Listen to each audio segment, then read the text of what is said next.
Hello friends, welcome back to my channel learn with Richa. आज हम कक्षा 10वीं मैथ्स का चैप्टर 1 वास्तविक संख्याओं के पार्ट 3 में हम कुछ महत्वपूर्ण प्रश्नों को करेंगे। आइए देखते हैं। तो प्रश्न है संख्याओं 135 और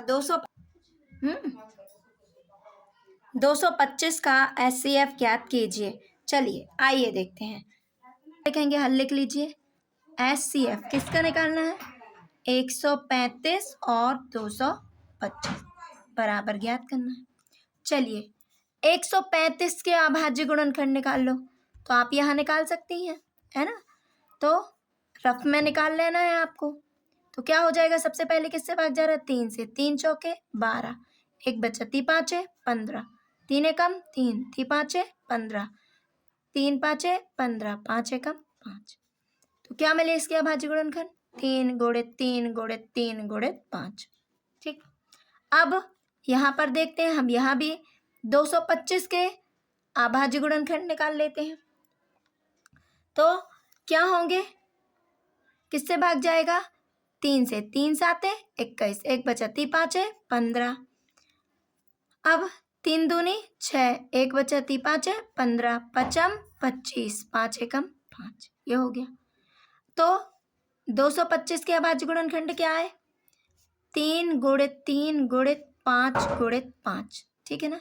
चलिए, तो एचसीएफ में हम क्या करते हैं? अभी बहुत सारे ऐसे प्रश्नों को किया है, तो बताइए क्या करते हैं? हम कॉमन देखते हैं, है ना। तो चलिए देख लेते हैं। ये जोड़ा बना, एक जोड़ा बना तो कितने 3 बाहर? एक 3 बाहर। यहाँ कितने 3 बाहर? एक 3 बाहर। अब यहाँ 5 का बना, तो ये हो गया। अब गुणा कर लीजिए। 3 तिरका 9, 9 पना 45। तो एचसीएफ क्या हुआ? 135 225 का एचसीएफ क्या आया? 45। यही हमारा आंसर हो गया। यहाँ लिख दीजिए। अगले प्रश्न की ओर बढ़ते हैं। प्रश्न है संख्या 140 को अभाज्य गुणनखंडों के गुणनफल के रूप में व्यक्त कीजिए, है ना। तो अपन को क्या निकालना है? अभाज्य गुणनखंड निकालना है। ठीक है ना। तो हम इसे देख लेते हैं। आइए देखते हैं। तो संख्या क्या है? 140। तो यहाँ निकाल लीजिए रफ में 140 के अभाज्य गुणनखंड। चलो सबसे पहले किससे भाग जाएगा? 2 से। 2 सत्ते 14, 2 तिया 6, एक बचा 2 पंचे 10, 5 सत्ते 35, 7 एकम 7। तो क्या है? 2 गुणित 2 गुणित 5 गुणित 7। तो 2 कितनी बार आया है? 2 बार। तो 2 की घात 2 लिख दिया। 5 गुणित 7, ये आ गया हमारा आंसर। यहाँ डाल दीजिए आंसर में। तो ये बहुत ही आसान प्रश्न है, आप सीख लीजिए, है ना, जिससे आप प्रश्नों को कर पाएंगे। अगला प्रश्न संख्या 156 को अभाज्य गुणनखंडों के गुणनफल के रूप में व्यक्त कीजिए। चलिए, ये भी बहुत आसान प्रश्न है। तो 156 के निकालते हैं हम। ये रफ में निकाल लीजिएगा।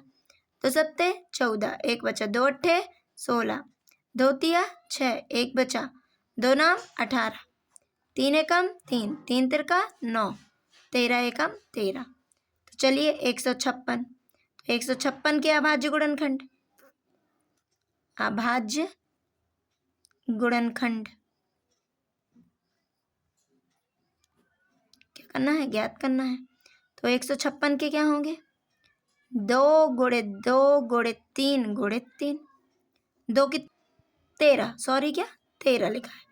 तो 156 के 2 कितनी बार आए? 2 बार। 2 की घात 2 गुणित 3 गुणित 13। ये आ गया हमारा आंसर। और यार ये देख रहे हैं, संख्या 3825 को अभाज्य गुणनखंडों के गुणनफल के रूप में व्यक्त कीजिए। वही प्रश्न से तो आप कर सकते हैं ना। तो 3825 के अभाज्य गुणनखंड निकाल लीजिए। क्या हो जाएगा? सबसे पहले देखो, क्या 3 से जा रहा है? 3 एकम 3, 3 दूनी 6, 2 बचा 3 7 21, एक बचा 3 5 15 जा रहा है। तो देख लो, 3 एकम 3, 3 दूनी 6, 2 बचा 3 7 21, एक बचा 3 5 15। अब क्या हो जाएगा? 3 चौके 12, 3 दूनी 6, एक बचा 3 5 15। अब क्या जाएगा?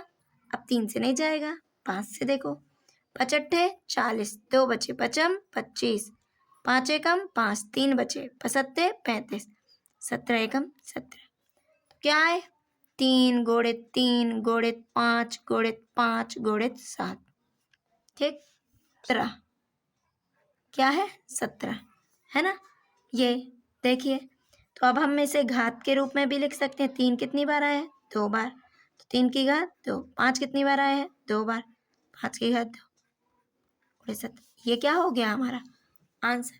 तो आप ऐसा लिख सकते हैं। संख्याओं 5 और 15 का एलसीएम निकालिए।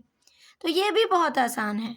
सबसे पहले हमें क्या लिख लीजिए, एलसीएम ऐसा लिखते हैं ना अपन, 5 और 15 ये संख्या इनका निकालना है, ज्ञात करना है। चलो 5 के गुणनखंड बताओ क्या होते हैं, नहीं आता तो ये कर लो, 5 एकम 5, 5 गुणित 1। चलो अब 15 के क्या होते हैं 3 गुणित 5, यही होता है, होता है।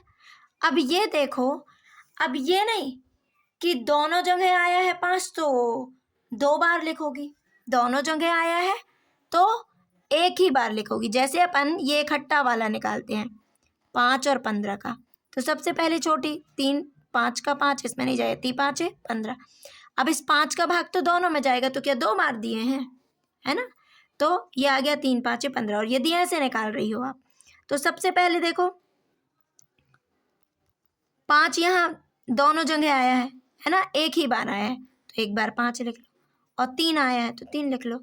क्या आ गया 5 दिया 15, तो एलसीएम क्या हो गया 5 15 का 15, ये आंसर हो गया। नहीं बनता तो आप इस विधि से भी कर सकते हैं। अगला प्रश्न है एचसीएफ 306 657 9 है। क्या दिया हुआ है एचसीएफ दो संख्याओं का 9, और एलसीएम निकालना है, ठीक है ना। तो क्या दिया है लिख लीजिए, एचसीएफ 306 657 बराबर 9, ठीक। क्या निकालना है एलसीएम 306 657 बराबर ज्ञात करना है। तो हम क्या जानते हैं कि दो प्राकृत संख्याओं का गुणनफल, यही होता है ना, दो प्राकृत संख्याओं का गुणनफल उन संख्याओं के एचसीएफ व एलसीएम के गुणनफल के बराबर होता है, यही होता है। तो ए और बी, ए बी इनको मान लो 306 657 बराबर एलसीएम, ए की जगह 306 लिख दो, बी की जगह 657 इंटू एचसीएफ 306 657। मान रखो जिसको पता है, आपको पता है 9, है ना, तो एलसीएम तो निकालना है, ये पता नहीं है, गुणित 9, ठीक है ना। अब आप ये 9 किस में है, गुणा में है, तो कहाँ चला जाएगा, भाग में चला जाएगा। तो 306 गुणित 657, पक्षांतर करेंगे इस साइड आएगा तो किस में आ जाएगा, भाग में। तो एलसीएम 306 657। चलो देखते हैं, सरल करते हैं। 3 तिरका 9, 3 एकम 3 0, 3 दूनी 6, ये हो गया। अब फिर कट रहा है क्या, 3 एकम 3, 3 तिरका 9, एक बचा 3 चौके 12, कितना है 34 गुणित 657 बराबर एलसीएम 306 657, ठीक है ना। तो यदि हम इनका गुणा करते हैं तो क्या आएगा, गुणा करो आप, 22 338, कितना आएगा 22 338, एलसीएम 306 657। तो एलसीएम या करके आप इसको यहाँ लिख लीजिए, इसको यहाँ, तो एलसीएम क्या आया इन संख्याओं का, अतः लिख दीजिए एलसीएम 306 657 बराबर 22,338 और आंसर डाल दीजिए।